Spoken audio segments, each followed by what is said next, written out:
I'm Katie James, and this is the Midwives Cauldron podcast. Each episode, I'm joined by my incredible co-host, Dr. Rachel Reed. Listen in as we hubble, bubble, toil and trouble our way through aspects of womanhood, midwifery, birth and lactation. So go on, subscribe now, and hear us on your favourite podcast host.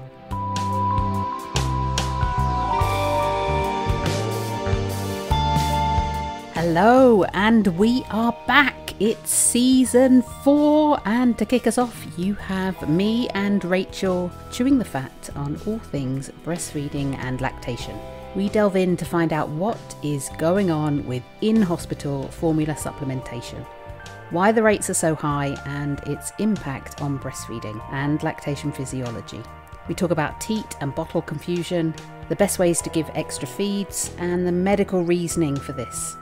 We talk about the top-up trap, or as Rachel has termed it, the top-up crap trap, which is easy to fall into once back at home.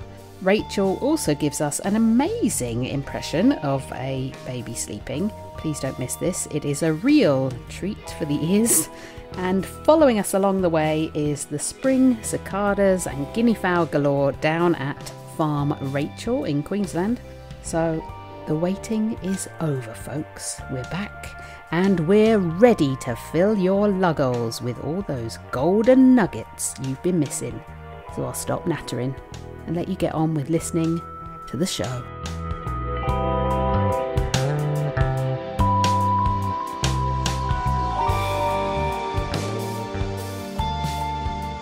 Recording in progress. Oh, good. I'm glad we can start. Rachel Reed, welcome back. It's Katie season 4. James. Katie James, we're in the cauldron again together. Season 4. And I'm sweating because it's Sweating so as hot, always. bubbling away here. She's wiggling her Well, I am boob. in the summer. I'm either sweating or I'm bloody freezing. There's like no in I between. know. I'm actually quite cold. I should have bought my hot water bottle up, but I thought I'd have a hot flush. Might have to just put my dungarees fully up. We are back. We are here, and we are talking about top-ups with me, Katie James. Today, Brills. Not mobile phone top No, up. not mobile phone top-ups. I got a subscription. It's all right. Lucky me. How's your break been? You've been busy with your courses? Busy. Yeah. Any collective? Me collective. Going. I need to come in and have a listen, actually. I haven't yet. I've been a bit lazy. It's not lazy. I've been a bit busy. But I'm coming in. Come in and say I'm hello. nervous to say hello. Don't be silly. You can record your little introduction. Tell us all about yourself. Oh, not sure about that. I saw that you were like, people are... It's very exciting. There's midwives from all over the world, doulas from all over the world, like really interesting people doing amazing things. So, you know, and you get all like negative and like, oh, it's just negative. And it's not. There's amazing people out there doing amazing things in their own spheres of influence. That's brilliant. I need to get in and get a little buzz from that. I love it when I receive messages like that in the Cauldron Instagram, and it's just like, oh God, that's made me feel really good knowing that this is going on out there and this work that's being done. These awesome practitioners and support people. It's just that so what's the word I'm looking for? Not valid or viable. So Vital. Good stuff. Yeah. Brilliant. Here we go. One word, 4 letters. Stop. So the V hasn't got 4 letters, has it? It's got 5 letters. We're going to countdown now. I don't know if countdown still happens with that woman who is very clever. Used to turn the letters over. Consonants or vowels is the math stuff that also got me. I mean, I couldn't do any of it. I just like the music. And I was like, oh no, I haven't even got a 3-letter word.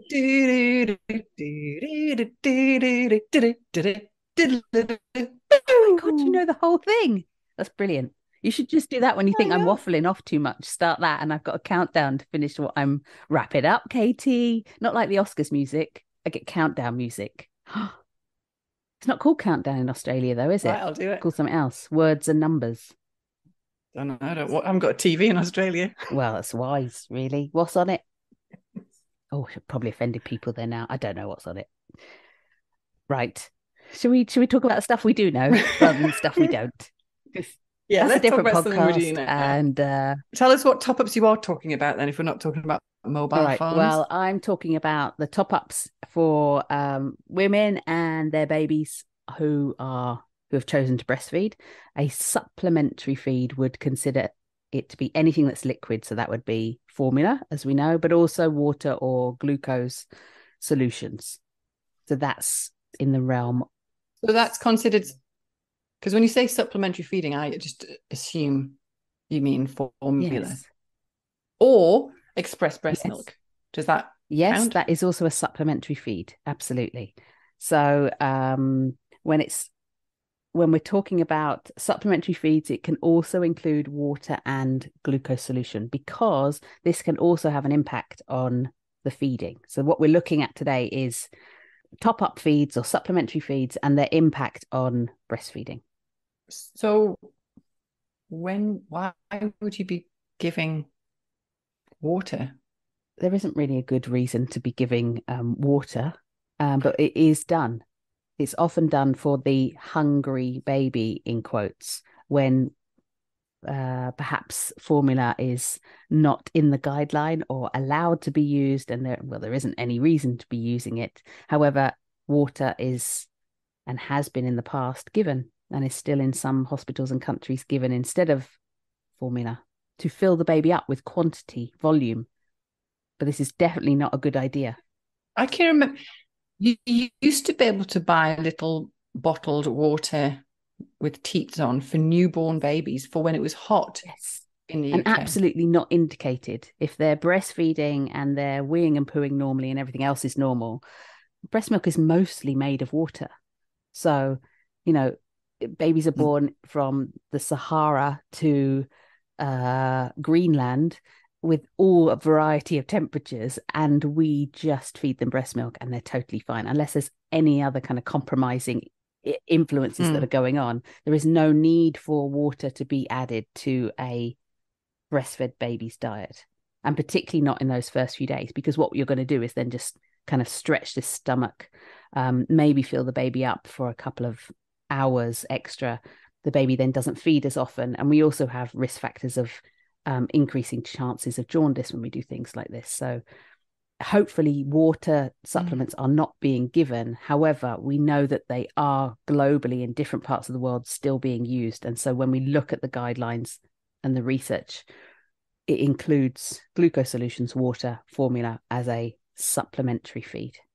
So in a hospital setting, when do the guidelines advise to give supplementary So there feeds? are definitely medically indicated reasons. So that's we have medically indicated reasons, and most of the guidelines will look at obviously the medical indicated reasons for the baby and for the mum. So if we have low birth weight babies, they may indicate, and this is the absolute word that we need to listen to. It may indicate that they need a supplementary feed. And like you said at the beginning, a top-up feed or a supplementary, an additional feed could be the mother's expressed breast milk.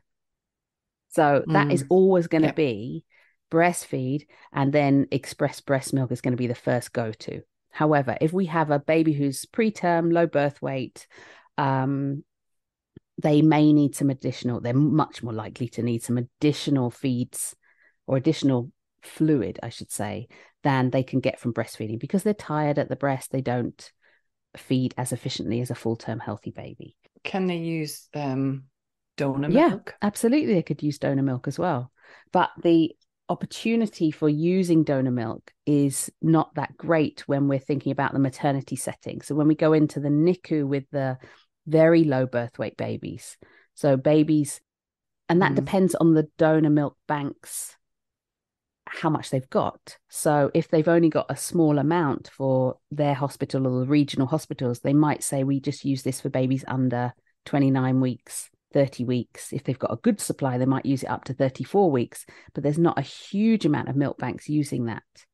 However, that's another podcast in itself Okay. that actually we should do about the differences in donor milk and what that potentially does for the expressing and going forward with that. Put Yes, it I on the will, because list. that really interests me. And I think it's something that we really don't talk about.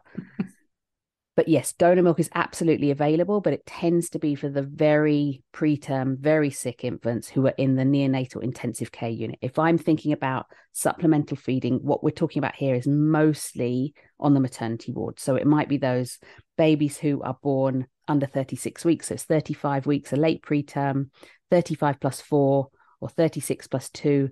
We know that these babies probably are not going to be feeding really quite efficiently on the breast at this point in time. So they're likely to need express breast milk. And the ABM, the Academy of Breastfeeding Medicine guidelines, support that as well, as does the research.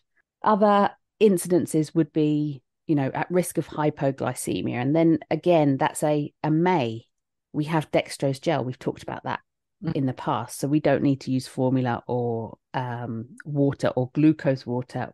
We may be using dextrose in an IV, but that's also we've gone down the intravenous route then and different. The other thing is that with hypoglycemia, we should be doing true blood glucose measurements, not the bedside measurement. But in practice, mostly we're using. What do you mean true? So this is when it gets sent to the lab. True Blood. It's True Blood. That's a vampire Oh my film. God, do you remember that? That was a series. True Blood. Yeah. You got me onto It all that. got a bit silly. Got well silly. Yeah, it was really good, and then it got Yeah. silly. Stopped watching it. Yep. I don't think I could watch the last season. I was like, I'm done. I'm done. It was really No. good. No, it's Yeah. not. God, I forgot about that. I think some series don't know when to just stop. Yes, You know. exactly. Stop when it's good. And then it leaves you going, oh, that was so good. But don't leave me with a massive cliffhanger because that's just mean. Anyway, True Blood. True blood glucose measurement. True blood glucose testing is if you send it to the laboratory, the lab, not just the bedside click and have a look, because they're not accurate enough at these low levels. We talked about this in our diabetes episodes as well. The other thing is if we're looking at excessive weight loss, so normally around over 10%, again, that may indicate the need for supplementation. We have to look at all the other factors. This is our whole podcast on weight loss.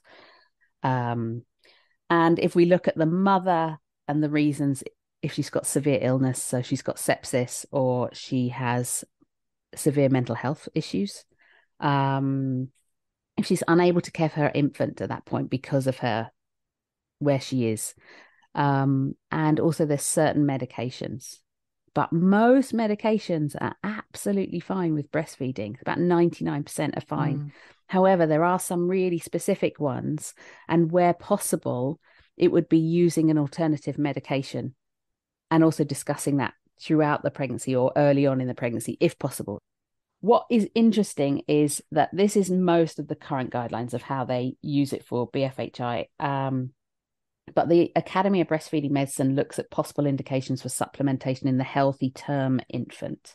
And what I like is that they bring up about delayed bowel movements as well. So fewer than 4 poos on day 4 of life, or continued meconium stools on day 5, 120 hours. And I think that's really important, which often you don't see in a lot of guidelines, because this is a real alarm bell that baby is not taking in enough food because it's not coming out. We should be seeing those changes that alert us that this is a healthy baby. So what if it's had a massive big poop when it was born? It should still have had this sort of progression by day 5, 120 hours. It should have, this mother should have had colostrum, and then now her breast milk is in the transitional phase. She's got much larger volumes of milk. Yeah. That baby should be ingesting that milk and metabolizing it, utilizing it, and then have passed the meconium, have passed the sort of brown yellowy stage, and then be having proper stools by day 5. That's an absolute alarm bell for me. So if I do a telephone consult, and we used to do a lot of them because we didn't have postnatal home visits, and you're always asking about output. Day 4, and there is, meconium, or there's not yellow poo, or there's no poos, is an alarm bell for me. Again, it doesn't mean that baby needs a formula top up. The obvious choice is that we look at what's going on. Maybe there's an oral anatomy issue with this infant and can't actually drain the milk from the breast properly. And so actually that's a case of getting the mum to express. But it is so you've got to look at the whole holistic situation. Yeah, like we do with everything. And also, but we don't though. This is a problem: is people don't like nuance. They're like, if this, then do that. Yeah, like these are potential indications. Who reads the potential or the may need this? It's like if we look at jaundice alone is not an absolute indicator for formula. The other thing with the ABM is it talks also about delayed secretory activation. So a delay in when the milk volume increases or the milk comes in. And they look at that on day 3 to 5 or later, so 72 to 120 hours, and inadequate intake by the infant. Again, bringing those two together. What's happening with the breasts in terms of volume output? What's happening with the infant in terms of their output as well? And the ABM mentions primary glandular insufficiency, which is really interesting. So this is looking at when the breasts have not fully developed. So there are some women who will have certain reasons for an insufficient amount of glandular tissue. So the tissue, the mammary gland that actually makes the milk.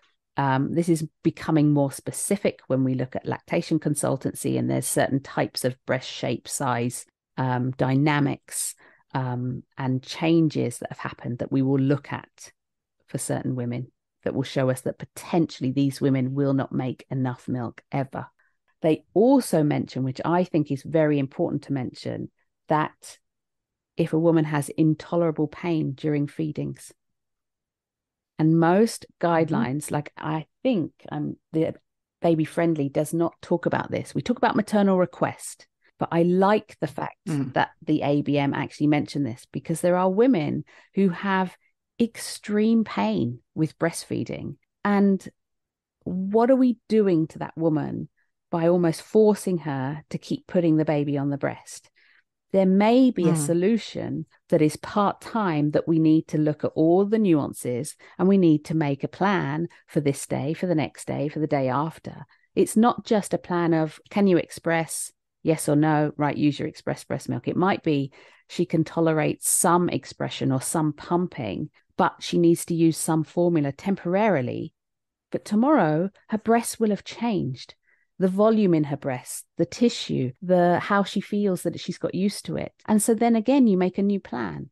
Nothing is set in stone, particularly in these first few weeks. It really has to change. It's, day by day, every 24 hours, like the breast itself changes. And I think it's good that they've mentioned that. However, this takes nuance. This takes looking. This takes talking to the woman. There are some absolute clinical reasons when we wouldn't give babies breast milk, and that would be things like inborn errors of metabolism. That's not the word, is it? Yeah, it is. Yeah, I think that is inborn errors of congenital. Yeah, so we're looking at like female like ketonuria, things. PKU, female ketonuria, that one, galactosemia. These are very specific reasons when absolutely no breast milk and a very specialized formula needs to be used. So, and we also need to look at HIV. However, in countries where it is feasible and safe, and there is a whole acronym in mostly developed countries where it's affordable, feasible, safe, the alternative would be to not breastfeed and give formula milk. In countries where this is not safe with water, is not affordable, then we are making sure that women are continuing to breastfeed. And again, there is support with that. There's also ways of giving express breast milk and doing very quick pasteurization. It's a big topic. So I'm just going to leave it there with that one. So when we're looking at all these reasons, then what are the rates? Does this mean that there are high rates of supplementation, or how many babies end up getting supplemented in hospital? Because we don't know what happens at home, do we? No. In hospital is what I'm definitely going to answer you on. This is really interesting for me. I mean, it's not interesting to anyone who works in a hospital in a way, because you can probably imagine what I'm going to say. Okay, so if we look at rates, there's quite a wide variance in what's going on. So when we look at Australia and we look at the kind of the policies and the guidelines, they are estimating that it's around 15% currently in hospitals of babies that are being given formula milk supplementation in the first really 24 hours. And actually there was a study done that was looked at, and the most common time is in the first 24 hours. However, so hang on, that's formula. This is formula supplementation. That's formula supplementation. That's a lot. Well, it's going to get that more. Doesn't match what. Okay, go on. And if we think about it, we're talking about maternity wards, not the NICU or the special care baby unit here as well. And it is like in any guideline you look, in every piece of research, it's in bold. Formula supplementation is not indicated in the clinically well term baby within the first 24 hours. Okay, so my stats are about to go up. So I started with what the Australian guidelines say is the norm. There was a study in Adelaide, and I will link to these studies, and 45% of the mothers answered yes to the question, was your baby given a bottle feed whilst in the postnatal ward? What? The results are unsure what the reason was for these supplementary feeds. Yeah, but they're not going to hit all of these indicators. Yeah. 45% of women. And they're in the hospital mostly for 2 days. Most women, we're kicking them out. That's pretty good going, getting a top up in there that quick. Yeah. So then there was another Aussie study, and I'm going to look at some other studies from around the world, but I'm just starting with the Australian. This was a study back in 2011, 4,000 women, 23% of their infants had formula supplementation in hospital. So they were at an increased chance if they were first-time mum, non-English speaking, their BMI was over 30, and they'd had an emergency cesarean section. These are all risk factors for having supplementary feeds. Yeah. Okay. In this study. In this study of 4,000 women, 23% were supplemented. Then I moved to Hong Kong, and this was a study done on 1,200 babies, 82.5% supplemented with formula within 5 hours. Oh, I just need to do a little interjection here. I just realised during editing that I had said 82.5% of babies were given a formula supplement by 5 hours. Actually, what I should have quoted from the research is that by 48 hours after birth, 82.5% had been given a supplemental formula feed, but half of that total had been given the formula by 5 hours postpartum. So this is in Hong Kong. We have to think of the cultural norms that go on in different countries. And there are still countries where colostrum is seen as kind of dirty or not adequate enough. But it was more likely in this study if they were a baby who had been born by C-section, induction of labour, any assisted birth, epidural, if the baby had been resussed, and if they had a later initiation of skin-to-skin contact or a shorter length of skin-to-skin contact. But with those rates, it would make more sense to look at the babies that weren't supplemented and look at what factors they had in common. Extrapolate that, because it's not a lot left, really, because, I mean, if you go back to our podcast on induction and looking at, you know, if you're doing things really in birth, if we're getting involved and we are it's not a physiological process, then it's quite likely that there's going to be some delay in this kind of physiological process of breastfeeding, and there's some difficulties possibly. However, that's 5 hours is pretty quick to diagnose the problem. Yeah. So are they, I mean, but what I don't know is, were they all being given a blood glucose test within the first few hours? And what we know is that baby's blood glucose is going to go down within that first hour, and maybe that's what's happening as well. So you have to extrapolate. But So then what's the overall breastfeeding rates in Hong Kong, though? Do these women bounce back and have, you know, is it just a cultural norm, but yet breastfeeding, look at your face. I don't know the actual rates. I'd have to look that up. That's a good question. Because just thinking about it, when I worked in the UK, in the Northeast, most women bottle fed. So most women would have had that to start with as formula, choice. But then they weren't going on to breastfeed.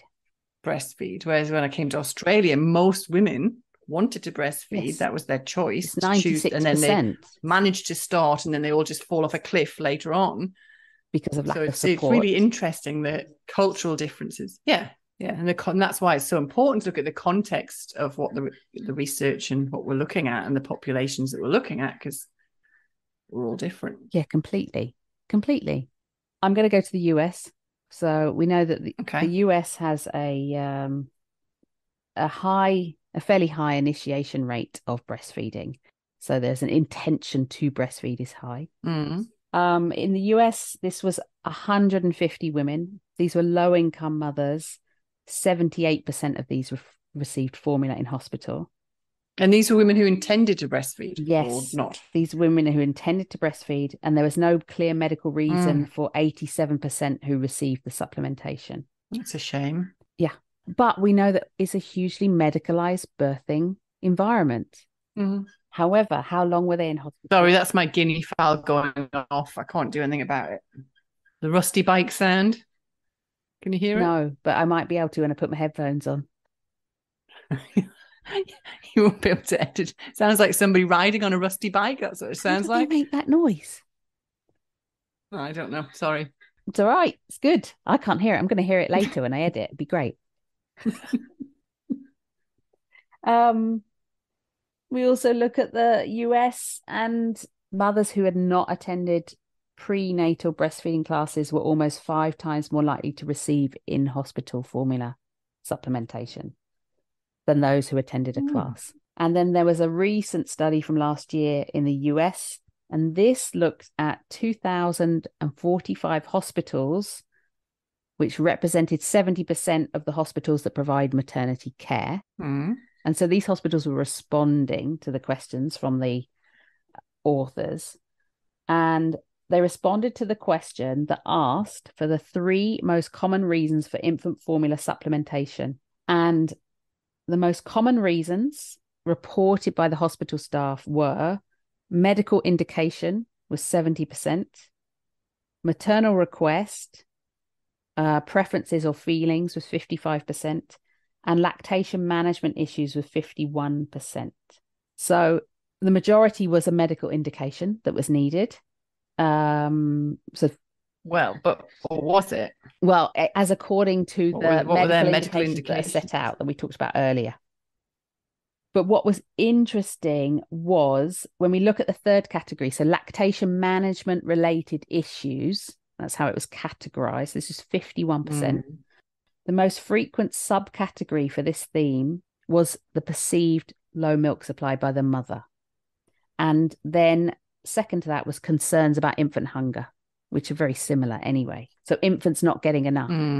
Allegedly. This is a huge problem this is about education. So that brings me back to that, women not having education early on. The other thing is, actually, if I can go back and going to go right back to the beginning, in the guidelines that are mostly set out, is that when it's maternal indication or maternal request, the guidelines will state that as midwives, we need to sit down with the mother at whatever state of the day that is, whether it's 2 a.m., second day, first day, not really in a state of full compos mentis, I'm wide awake and I can absorb information. And we are meant to sit down, provide them probably with a hospital booklet that says the risks of formula supplementation, and explain this at that point in time. Now, in theory, yes, I've worked in this. I've done it. I've tried to explain this. But at 2 a.m., to explain to a baby who's cluster feeding because they've had a lovely long sleep after birth, and then they've just woken up and gone, oh my God, where's my 24-hour feeding tube? Because it's been cut. I want to go on the boob. Do they still put newborn babies in the nursery in the US like they do in the movies? I believe so. Yeah, they still have newborn nurseries. I went and saw some a few years back. I was lucky enough to go. And I was just so gobsmacked that they still had them. So, yeah, we're separating mums and babies. We're having medicalized birth. We're probably not doing skin to skin. maybe the first hour's being done, but how much skin to skin is happening on the postnatal ward? You know, that whole thing of, oh, well, the baby's dressed now and they're warm. I don't want to get them cold. But we know that this is the greatest helper for getting them to breastfeed. So basically, we need to be having a conversation that formula supplementation is going on way too much, but it's down to huge multifactorial reasons. Well, if you're basically setting up circumstances where the mother doesn't understand the baby's behavior, yes, and you're creating circumstances where breastfeeding is not going to work, yes, and then you're saying to the woman, you can formula feed, but formula is really bad, and this is all the bad things that it does. How is that woman going to feel? yes, exactly. So you're in such a difficult position as a midwife or even a lactation consultant because you have to follow these guidelines that are set out, or you're meant to follow these guidelines from whether you're a baby friendly hospital or not, or it tends to be a breastfeeding policy actually rather than a guideline. But giving this information feels like it's just giving guilt. And it's really difficult it's like trying to give someone a full whack of information in the middle of a contraction. Their brain is not able to process this. So we need to be having a conversation and doing this better and doing antenatal education better. Because how much education is on birth and how many hours do we spend on breastfeeding? So what is the impact of giving formula? So what this shows is that we actually still have a big problem in the hospital postnatal setting, despite many efforts towards providing better breastfeeding support, and also the BFHI or Baby Friendly Health Initiative guidelines and infrastructure that's been out for many years now. Far too many hospitals are giving a formula supplement out. And I get it. It's not that easy. The staffing is often really low on postnatal wards, particularly. Breastfeeding education is definitely not the number one priority, as much as I would love it to be. And therefore, there is a huge lack of understanding for the normal physiology of lactation that needs to happen in order for women to achieve adequate milk volumes. So there is this kind of lack of knowledge of the impact of what giving this supplement is going to have on a future breastfeed. And that's just really leaving women hanging. And we know that among women who want to breastfeed, formula supplementation in hospital is associated with an increased chance of breastfeeding cessation. The more top-ups they're given, the increase the chance, or the chance is then increased that women will not be fully breastfeeding at 30 to 60 days postpartum. A fundamental is that we're undermining that woman's confidence. They talk about it all the time. We plant that seed of doubt. Okay, I'm not good enough. And perhaps she's also had a birth that hasn't gone according to plan in terms of epidural that's ended with a forceps and blah, blah, blah, blah, blah. Oh, I can't give birth. Now my body can't produce enough milk for my baby. Now, for some women, they might say, fine, I understand the situation. This is just a one-off. This is going to help my baby sleep for a bit for whatever the reason is. I need this. I need some sleep, and then I'm going to get myself back on track. But what we need to understand is if we're planting that seed of doubt and confidence, we also need to understand there's other confounding factors. Like we say, if we're giving formula, and it depends on the volumes, also can depend on how we give the formula, which we'll come to. If we stuff this baby up and they've got this small tummy, but it's incredibly stretchy, so they will possibly take 20 mils, 30 mils if it's tried to be given. And how many hospitals have you been in where they have got the 90 mil ready-made formula and just put a teat on the top and let the baby take whatever they want? Then the baby vomits. And the baby's maybe taken 50 mils, vomited 20, but it's tiny tummy, which is meant to hold maybe on day one, 5, 11 mils and will stretch. But the breast is not producing 30 mils at this stage. So the baby's then going to come back and feed on this breast that's probably still producing a teaspoon of milk and not be satisfied. So we're in this cycle of then doubt. How does the mum believe that she's got enough milk?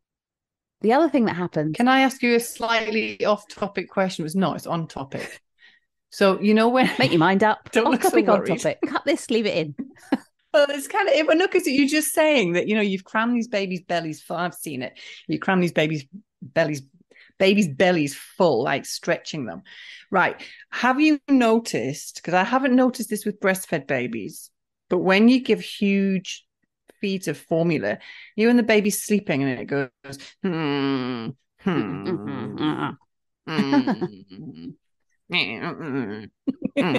like that. Yeah. Is that because they're stuffed? Because they look like that and their eyes flicker. Are you talking about when they're feeding? It looks... No, afterwards. Oh, yeah, when they're sleeping content. and they've got like... No, but the breastfed babies don't do that. I've just forgotten that breastfed babies do that. Breastfed babies make those noises, and they have a complete drunk, but probably not in the first few days because it's colostrum and it's small volumes and it's not there really as a nutrition. It's like this immunization. But well, maybe that's where I'm getting the confusion, is because in those first few days you don't see that with a breastfed baby because they're not getting massive volumes usually. They're not getting massive volumes. No. They do make the sleep. They do fall asleep though, but they want to wake up really bloody frequently, mostly. Particularly in that second 24 hours. Whew, mama, they just want to feed. But yeah, when the milk is larger in volume and has come in, they are totally milk drunk, just like that, full. And all the noises. I love them. Yeah, but it's the sound that they make. Yeah, I love those sounds. Yeah, the breastfed babies make those sounds. You can get loads of comments now. Why can't I remember People that? are going to send me like recordings of their babies sleeping now. Please send them to Rachel, not to me. I know that these sounds happen. Brilliant. I can't even remember my babies making those sounds. Oh. Yes, they make sounds, but it's this particular grumbly sound. Like they're trying to digest. Yes. And I think some of it might be the constipation as well. I mean, there are those noises of... If our babies get constipated and then go... Yeah, totally. Yes. Yes, I know those noises that you're talking about. Same. Right. But the poo-poos are different. Definitely. They're not as watery. Yes, they're not as easy to pass. They're like nuggets. Sometimes nuggets. They're not like squids. Yeah, they're not like complete, pumpkin soup with a bit of whole grain mustard mixed in. Lovely. Sorry, I took you off topic there. Back to poops. We weren't even talking about poops. I know. What are we talking about? We're talking about impact. Maternal confidence is one. The other thing is that if you have a baby that is then, in this phase where we're naturally designed to feed bloody frequently, and we suddenly stuff ourselves up and we have 3 Christmas dinners for a non-medical reason, then we need to be thinking about, okay, well, this baby is now sleeping, safe, okay, but they're probably going to sleep for 4 hours, maybe 6. What's happening with the breasts? Because this is what we forget. We don't think, oh, shit, maybe we need to stimulate the mother's breasts in the meantime. And this is where we start this kind of, not a cascade of intervention like in birth, but like a cascade of potential things that can happen. We get this lack of stimulation and we're not having these spikes of prolactin after the suckling, which is then... But it's like birth, is we don't acknowledge that the mother and the baby are actually one... Yeah.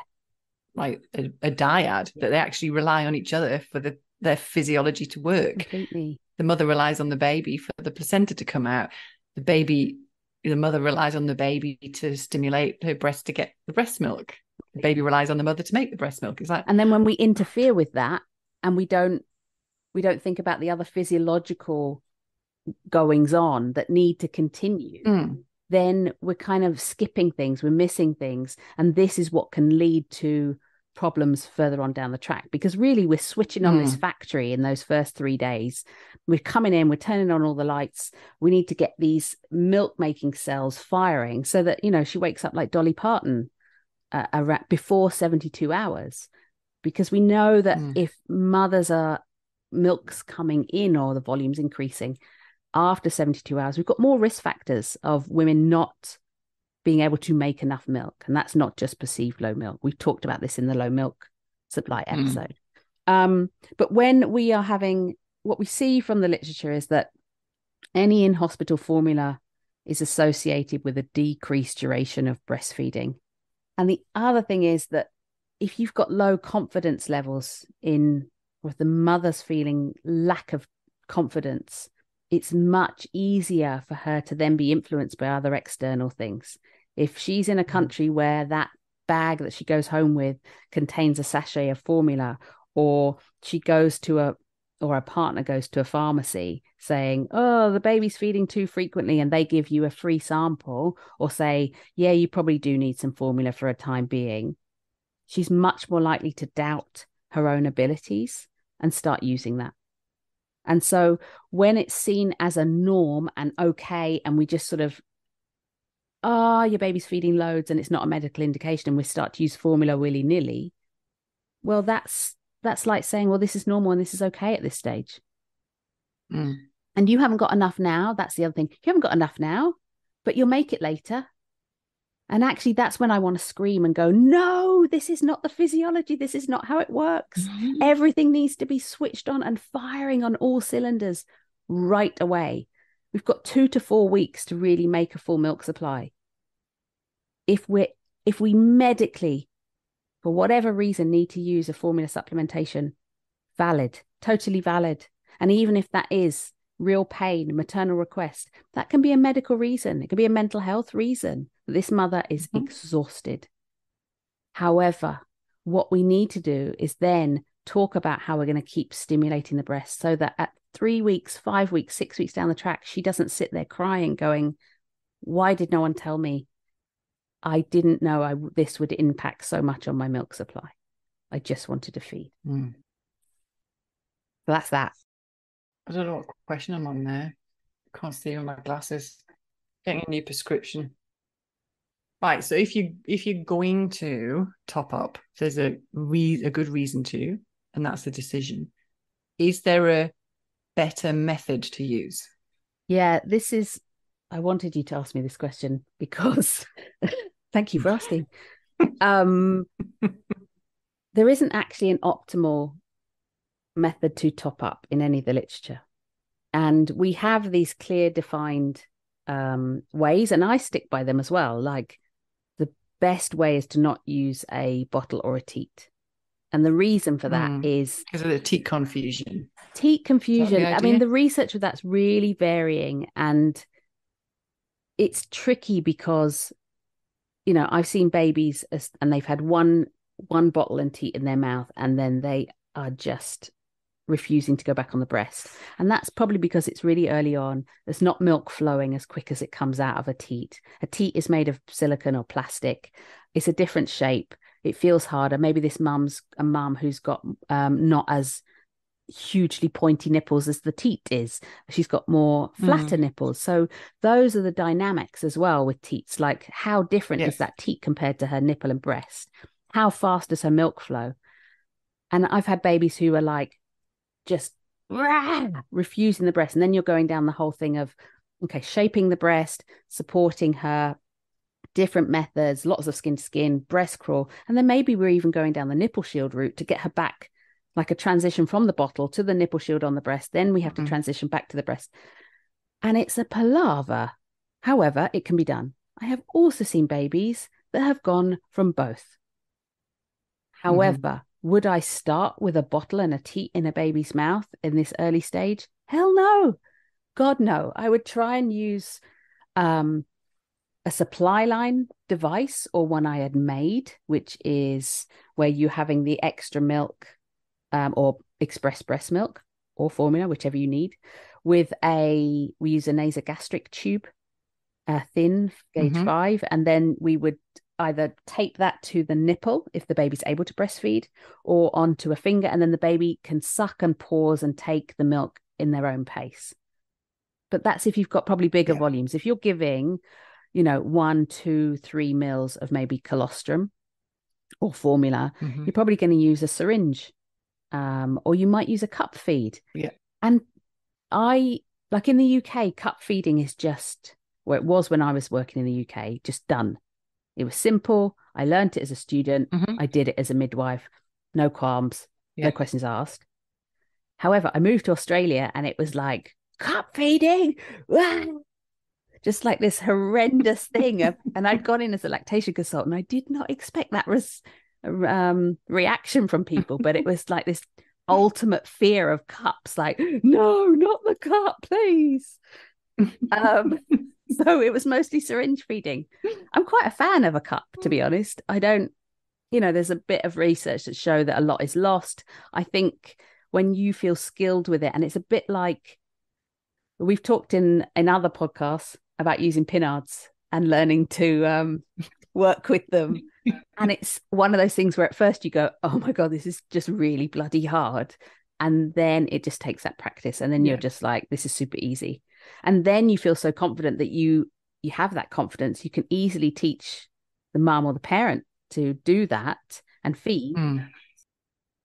So, but I think there is no optimal supplemental feeding device that has been identified, and it's going to vary from one infant to the other. And the problem is that as a lactation consultant, I can't go, ooh, this infant's going to have a problem with this or with that. And also they can get, so it comes back to nuance, doesn't it? And it comes back to holistic assessment. Nuance, holistic assessment. Always. That's our entire jobs as midwives, as lactation consultants, as birth supporters, and postnatal breastfeeding supporters as well. Yep. But it should be. Nobody should be doing recipe book.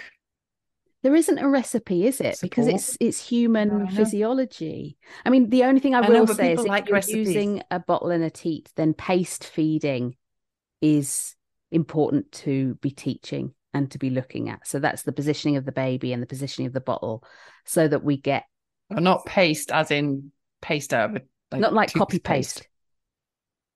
No. Oh, and not making the formula so thick that it's a paste. No, please, God, no. Paste with a C. Is that right? I haven't heard it. I haven't heard that term before. Paste feeding. Paste as in you're pacing yourself. Yeah, I get it now. Okay, I just hadn't. I've never heard of that term. Okay, so yeah, it's a method that can help support it if we needed to use it. But I would go for other methods first. Spoon, that's the other thing I didn't mention. But yeah. All right, so there's our methods. We probably should talk about what happens at home, because we talked about in the hospital. All right. Well, I want you to tell me about, because I quite like the term, so I want to say it. The top-up trap. Yeah. Now this annoys some people, this term. So okay. Sorry, everyone. No, I quite like the term just because it sounds good. I mean, I've heard that, but I think it's a good term in terms of it. It makes us think, okay, hold on, what do you mean by trap? What's going on here? So it goes back to this seed of doubt. When we look at the reasons that women have given for stopping breastfeeding, the biggest is low milk supply or perceived low milk supply. And we've talked about this. What will often happen is, there's external influences from friends, in-laws, parents, saying, that baby's so hungry. Oh, you're feeding that baby again. And this lack of understanding of how blooming frequently they feed and how blooming normal it is, because, we just want to be with our mums, and we want to be in contact with the people who love us, and we want to be in skin to skin. And what goes with that often is this lovely smell of milk, and I want to feed, and it's highly digestible, so they feed frequently. But if we are seeing these patterns and we are the first one in our family to feed, then every 2 hours probably feels like a ridiculous amount. And this baby should be behaving, like a good, baby and feeding every 4 hours. So it can be really tempting. You see adverts. We're not meant to be seeing adverts that are designed for under 6 months, but there's loads of subliminal ways of making you believe that formula is allowed to be advertised for babies under 6 months. However, that's a whole nother topic. We'll get someone in for that. But then when you give so if you don't understand that that's normal, so you're perceiving that it's because your baby's hungry because it's misbehaving Yes. rather than it's behaving exactly as babies are meant to, then you give the formula because you're exhausted and somebody probably gives you goes out and gets you one, like mother-in-laws, etc. And then you feed the baby, and then the baby sleeps for 4 hours or 6. and you go, oh my God, they were really hungry. Oh, exactly. And then you sleep and you think, oh my God, they're going to sleep. And what does that make you feel? Crap. Absolute crap. Which rhymes with trap. Yeah. It's the top up crap trap. It's the top up crap trap. Crap trap. It is. It's a crappy trap because you're lulled into this false sense of reality of you thought you were doing so well. Someone then gives a top up of whatever amount. The baby will invariably feed because it has to digest formula in a different way and it takes longer and it does sleep. And they make these lovely, yummy noises. And you think, oh my God, my baby is finally happy. I've been starving my baby. So we have all of this doubt. And it is then just emphasized, made massive. And so what do? 1, we feel shit. 2, we go and get some sleep because we probably need it, but we might sleep just through that kind of window of when we normally would be feeding. So the body goes, you didn't want to do a feed then. Okay, I'll just remember. And then you carry on breastfeeding for the rest of the day. And then you sort of get to that tricky time at night, 5 till 10 p.m. Ring a bell at all where they just feed constantly. And you think, shit, I don't have enough milk anymore. Okay, look, last night it worked really well. I'm just going to give another formula. It's causing no problems whatsoever. You give the formula, they sleep for another 4 hours, and you go and get some sleep. And you still don't do any, you miss a feed. So they wake up a bit later, whereas they would have had a feed. And your body goes, you don't want that feed anymore. Well, it takes a huge amount of my energy to be making milk in your body. So I'm not going to waste it because I'm a human and we've got other things to do. So then by the 3rd or the 4th night, your body goes, right, you're weaning. Okay, so I'm going to stop that feed. And then what happens is your milk supply just goes down a little bit. And then you might carry on breastfeeding. But then at 11 a.m., the baby starts feeding really frequently. And you think, maybe I really don't have enough milk. So you add in another formula. And this is where the trap starts. And then what happens is after a few days, your milk supply reduces again. And what's happening is the milk supply that you make is reducing and the volume of formula that you feel like you need to be giving is increasing. And actually what's happening is that the more of the supplement or the more of the alternative milk that we're giving, the less the baby is stimulating the breast. The breasts are incredibly clever, as is our bodies. And the body's going, oh, you're trying to wean your baby. And so it reduces your milk supply. And then what does that do? That then reinforces your knowledge that I didn't make enough milk. Yeah. Hence the trap. There is a way out of the trap. It's not a crap trap forever. But it needs some help and you just need some support to be There's a trap door. There's a trap door and you can open it and you can go, do you know what? Actually, physiologically, I just need to stimulate me boobs more. And it's not just that. It can be really quite tricky. And you can need support from a lactation consultant or a really good breastfeeding supporter, depending on where you're at within the trap.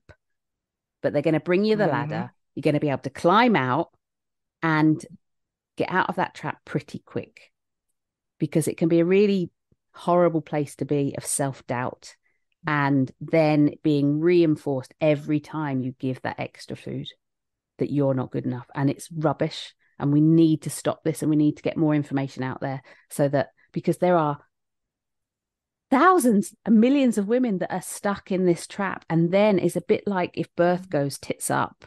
Sorry, I shouldn't say tits up, should I? If birth... I quite like that term. If things go tits up and we're at the end of birth and we go, thank God they saved my baby's life, but actually it was because we augmented and induced and we started this cascade of intervention, and then we in the system caused this outcome where we needed an emergency cesarean section, everyone was in hyperdrive and panic. It's a bit like this. This has been caused by the subliminal messages that you're not good enough and you can't make enough for your baby and the lack of support. when actually we can nip this in the bud and make it turn into a situation where a woman goes, oh my God, actually, I am good enough. I can make milk. I just need to have the right information and I'm not getting it right now. And so that's where the trap is. Because women's bodies aren't broken, but that's the underlying message. They're not broken. And there's things that can be done, but it's having a bit of knowledge that it's really difficult. I mean, how much knowledge can you bloody have and prepare for? But you can't you don't have to have a degree to. You definitely don't. Birth. That's why I talk about in my book that it's about cultivating self-trust, to trust yourself, trust. And even if that doesn't mean trust birth or trust that you can definitely do the things, trust that you will know if you can't, you'll know if you need help. Yeah, that's it. And seek help from the right people. Mm-hmm. Yeah. Mm-hmm. So that's probably all I've got to say about that on top ups and traps and craps and top up and traps and trapdoors. Yeah, trapdoors. Let's get out of the trapdoors. I want to open all those trapdoors all over the world so we can get this message out. And I mean, yeah, that's it, really. Can you remember that cartoon, that animation thing that kids used to watch it? Stay away from that trapdoor. Oh, yeah. Wasn't it Ducktacular? No, that was someone else. That was something else. Big blob type thing, big blue blob, fairy blob thing. Oh, yeah. Love that. You're going to have to find a picture of the monster who was telling you to stay away from the trapdoor. Or you might have lived in the trapdoor. I can't remember now. Let's go and watch a YouTube. It's a while back. A YouTube cartoon. Great. It'll be there. Reduce search. Of course it will. Now, just my algorithms that are mucked up by the things I have to look up on YouTube from this podcast. Oh, mine's completely confused about what I am. Can't decide if I'm a menopausal woman who's pissing myself or whether I'm, having a baby, so they need to sell baby things to me. Or whether they need to get like dating things for a dating app that just has policemen in it. Wow. Right, where's that come from? Is that a real thing? Yes, that's a real thing. What, just policemen? Yes. Well, probably police officers. I don't know, but I was getting pictures of men. It's just police. Is there one for like firemen, fire officers? Probably. Or is there like, because there was, do you remember those blue light discos? Like for yes, they still happen. They still happen. I bet they do. I bet they were great fun. I never went to one. Yeah. I was a bit jealous. No, needs time. Oh, brills. Oh, memories, man. Memories. Right, maybe we should stop. Oh, God. We need to go before we stop singing. Exactly. You'll get shitty reviews. What? Have you been having reports about our singing that's bad? Don't send them to me. I don't want to hear. And thank you for being with me today, talking about this. It's a pleasure. I can hear my dinner being made now. No, that's always the cue for us to end. I need to turn the fan on because I'm going to die of sweat. Right. She's got to put the fan on, ladies and gentlemen, and probably take some more clothes off. Oh, that sounds really naughty. I'm going before we get in trouble. Right, goodbye.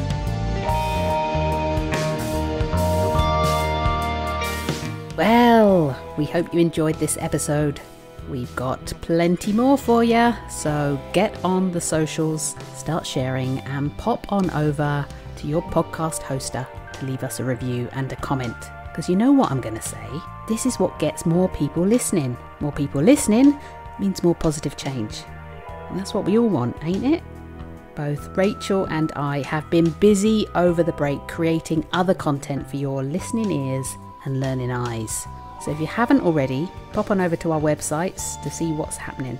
Rachel is in full flow with 2 online courses available for you, as well as her collective. Be sure to check this out. I'm still fine-tuning at this stage, but we'll keep you posted as soon as my lactation and breastfeeding, the fundamentals course drops. This is the course for you if you have ever felt you needed just that extra bit of help with your breastfeeding knowledge in order to provide good support to those in your care. And this course is also for you if you previously thought breastfeeding was boring. It's not, and this course won't be either, I can tell you. All the details will be coming over the next weeks, so sign up to my email list now so you're in the loop. I wanted to say a huge thank you to you guys for sticking with us over this break, for all the beautiful messages you've sent me. I love them, and I'm blooming grateful. So all I've got to say now is, I'll see you next time. And here's the bloopers. You and the baby's sleeping and it goes,